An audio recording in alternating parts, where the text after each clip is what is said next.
Hello, welcome to another episode of Topography. I'm your host, Edward Shelton. This is brought to you by Matt Miller and viewers like you. So this map is going to be interesting today. We're going to be looking at Guardians of the Galaxy, Starlord ship indoor map. I'm going to bring the musical back this episode.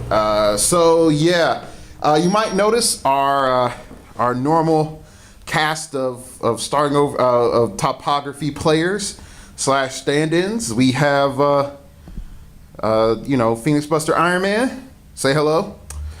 Then behind Phoenix Buster Iron Man, who is greatly eclipsing, being eclipsed by Phoenix Buster Iron Man, is Avengers Prime.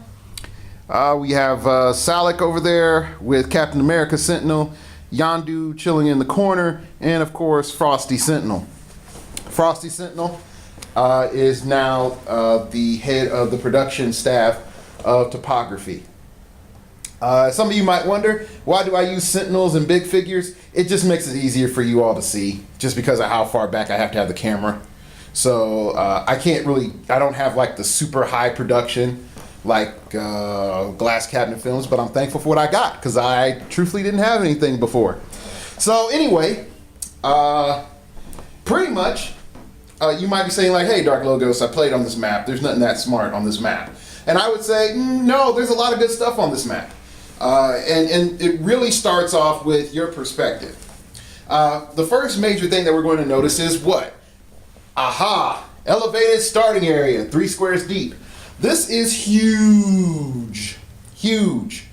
And you might be saying, Dark Logos, you're just making stuff up, man, because you're just trying to get us to watch the show. No, that's not it. I never just waste your time, because if I waste your time, it wastes my time.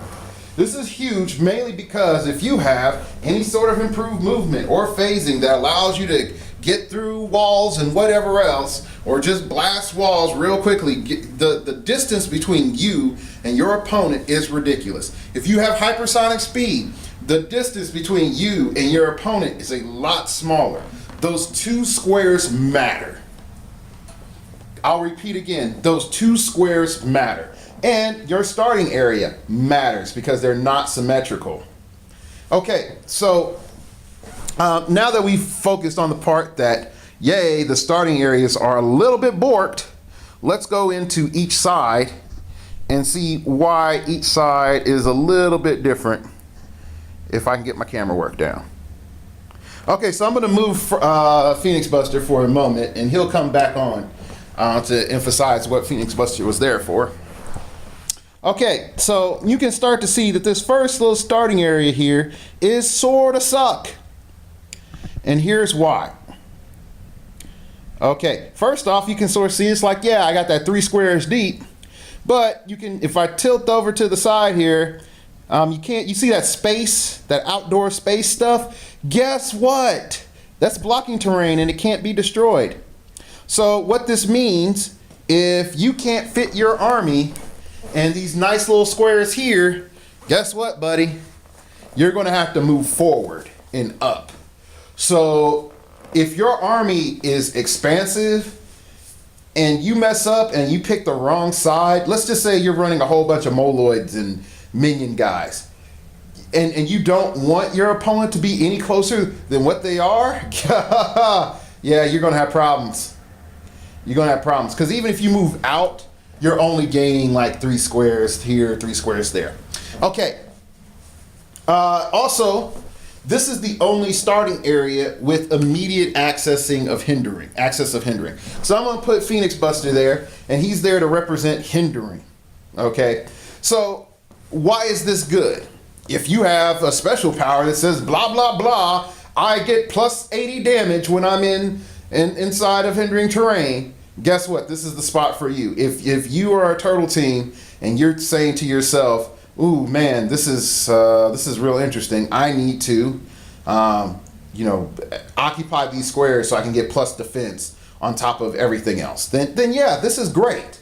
Okay, so the other thing about this map, this has a good chunk of hindering terrain, but it doesn't have a ridiculous amount of hindering terrain. Okay, it has enough to be effective, and with all the walls that you can blow up, you can be pretty safe in stealth. Okay, so let's zoom back out, zoom, and we're going to look at the other starting area, and we're going to look at some things really distinctively. First off, I'm going to point out a key element. All right, it says airlock. That's what it says right here. The distinctive element where Captain America's Sentinel is, if I line them up properly, is your starting area over here can extend out to the left and to the right rather easily. And not only that, you have blocking walls, not blocking terrain, all here and then lining to the side. Okay, so why is this important?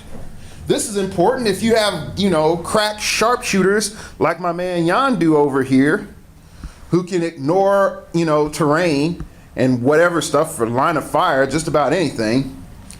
Guess what? If you got like a crack squad of 3 or 4 of them with a bunch of enhancement buddies, then what's going to happen when your opponent approaches you?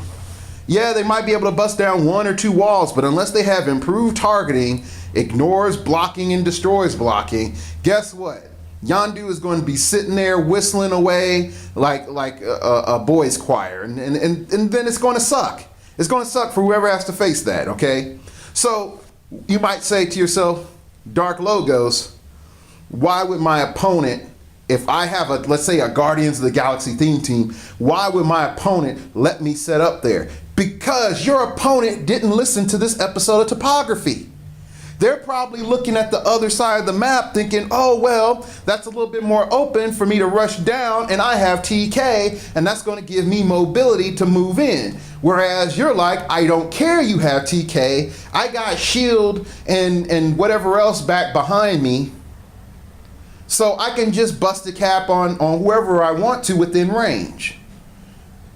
So then again, we got to be creative. We got to keep this stuff in mind. Okay, so the thing about the second starting area at the top of the key versus the bottom of the key, there's a lot more defensive options. If you have powers that go off with walls, then great, it's there for you. And most importantly, it creates like a little safer enclave for you to defend from. If you are one of those people that's like, I gotta have my safe place, I gotta have my nice comfy nest for my medics and my recovery guys, then yeah, this is, top of the key is where you want to be at. If you're like, gung-ho, chase them fools, and your opponent doesn't have a turtle-ish based team, then yeah, the bottom of the key is better. This is not a symmetrical map with equal balance. Let me repeat that again. This is not a symmetrical map with equal balance. Okay? A lot of people might think like, oh, I just pick a side and I fight. No, there are distinct advantages to each side of this map. Okay? Now, let me point out another thing here that a lot of folks haven't noticed. Okay, so we got blocking terrain in these 4 squares here and blocking terrain in these 4 squares here. Those are the only squares of blocking terrain that are not walls, okay, that you can destroy. That is huge, okay, because again, if you have any effect that says blah, blah, blah, blocking terrain bonus, blah, blah, blah, it only works on blocking terrain and not walls, then guess what? This map hoses you. Also, like I said before, limited amount of hindering terrain. It's enough, but if you have to start blowing down walls to get more hindering terrain. All right, so let's start looking at the center of the map. And the center of the map is the part in which most of your transitional game occurs. The one thing about this map that's nice, if you have a long range, the only benefit you have with a long range is if you ignore walls. Other than that, it creates a nice atmosphere for ranges that are, I'll be nice and say from 4 to 6, and 7 is the high end that you want to be on this map of your range. 8 and higher, you're overpaying. And so let's just display that real quick. Okay, I am going to put Frosty Sentinel right here, and let's just say Yondu has a 12 range. So 1, 2, 3, 4, 5, 6, 7, 8, 9, 10, 11, 12. Okay, Yondu it comes up here to get his running shot off onto Frosty Sentinel. Okay, but as we can see, trying to get that line of fire off is going to be really, really tough. You can make it, but it's going to be really, really tough. Okay, even then, if Frosty Sentinel is not even here, if Frosty Sentinel is in just a little bit, Yondu has to get that much closer to actually hit Frosty Sentinel. Thus, once he gets that close, now Frosty Sentinel's like, well, I don't really care, you're within my range, within my shorter range, because you're not being able to maximize your full range. And that's sort of the key element, is that you can't utilize your full range if you have something higher than an 8 because of the walls. And you're going to see a lot of people doing this positioning game where it's like, I put my guy here, and then if I can running shot all the way down there to get him, then that means, you know, this other guy's going to come up and flank me and kill my guy. So the baits are real, son, on this map. And if you can bait somebody that has a high range team or a range dependent team, which sadly is about 80% of heroclix right now is a range based team, then yeah, you know, you just have your nice, super buffed up ranged attacker ready for the counterattack. That's it. And until then, you just position better and better and refortify and make your opponent come at you. The other thing that really, really sucks about this map is this map yells power battery abuse. Mainly the wall with Triplicate Girl. Because, like you see, Yondu's here, okay? And if I have Triplicate Girl, and then I have Triplicate Girl, let's say, I'm going to move Frosty Sentinel for a moment. Let's say I have a Triplicate Girl here, here, and here. They can just claw this little portion here. Just these 6 squares right there, just gone. They're blocked. That's blocking terrain. Okay, that's all blocked off, son. So now I can force Yondu to have to come through here, which makes it a lot slower because you're gonna have to blow walls to make sure the other guy can get his forces in properly and stuff like that. You can make it on this map. You can create pressure like you can on ranks without all of the downside of ranks. Okay, let me repeat that again. You can create pressure like you can on ranks without all the downside of ranks. Like one of the biggest downside of ranks is like even if you have phasing or whatnot, if you land in a square and it's totally blocking, you're in trouble. You can't land in that square. So you have to recalculate your route. Whereas on this map, there's only a few squares of true blocking terrain. Everything else is walls, okay? So anyway, back to the middle of the map. The middle of the map, there's really not a lot of places for the stealth folks to hide out, which is great. You got your squares of hindering here and there, but that's it. It's really not a whole lot, okay? On top of that, you're in this great position that if you do start to engage a melee fight in this general area, if let's say for example you block off this area here, this two square wide areaway like here, or here, with an opposing figure, it forces your opponent to work fully around or blow a wall. Okay, so your opponent, you block this off, your opponent now has to flank you from this way or blow a wall over here. Okay, let's just say because, Yondu's in trouble. And I'll put Yondu over there so you can see Yondu. So Yondu's in trouble, Frosty Sentinel is over here. Okay, and let's say, Salik is over here. He's over in here. Okay, if you need to go and retrieve Yondu, that creates a problem. Because now I either have to like blow a wall and then, fly over and try to grab him or something like that. Or if I'm even trying to support him, now I have to have, again, blow a wall, move over in position and support. So the ways of blocking people off on this map is ridiculous. And there's a lot of control, again, on the bottom of the key. On the bottom of the key.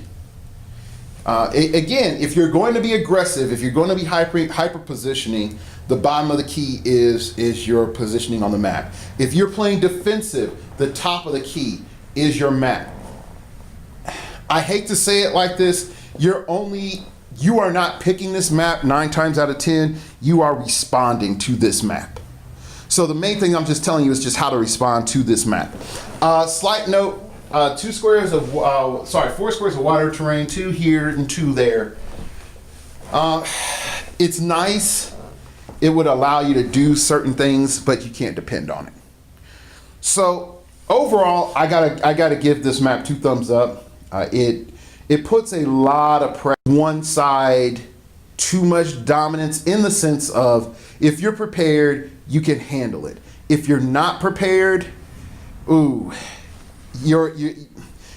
your opponent picks this map thinking, oh, you have a whole bunch of stealth or this, that, or the other, this is going to hose you, or they just pick this map because they want to play on it, I think that they can get hosed really, really fast. So just keep everything, like I said, in mind. This is not the easiest map to deal with. It is easier than some. It's not as complex. Just a side note real quick on the top of the key. Top of the key real quick. I want to point something out. Okay, you sort of knows what I said about the middle, how bottom can control midfield. You have a reset.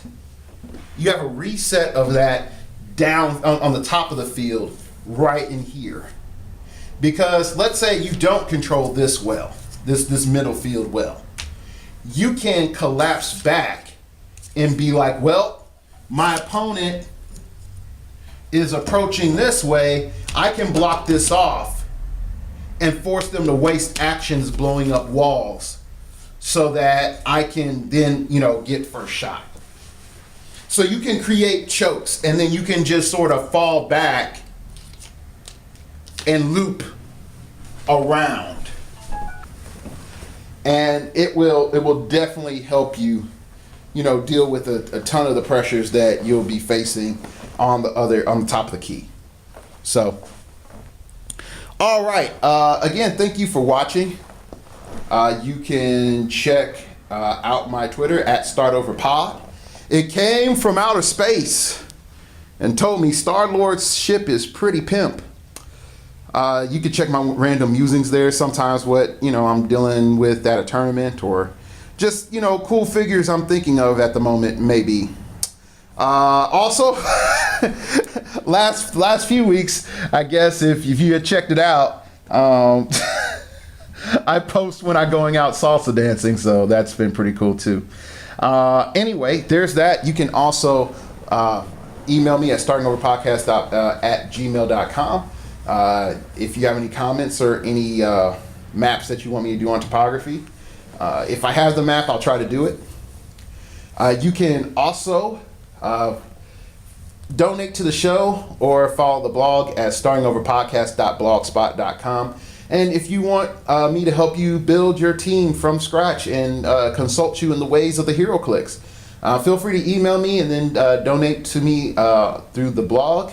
And for a low $15 an hour, from start to finish, I can take you through, a personalized lesson about heroclix, help you build a team, or whatever, So that's it. I hope you enjoyed this episode of Topography, brought to you by Matt Miller and people like you.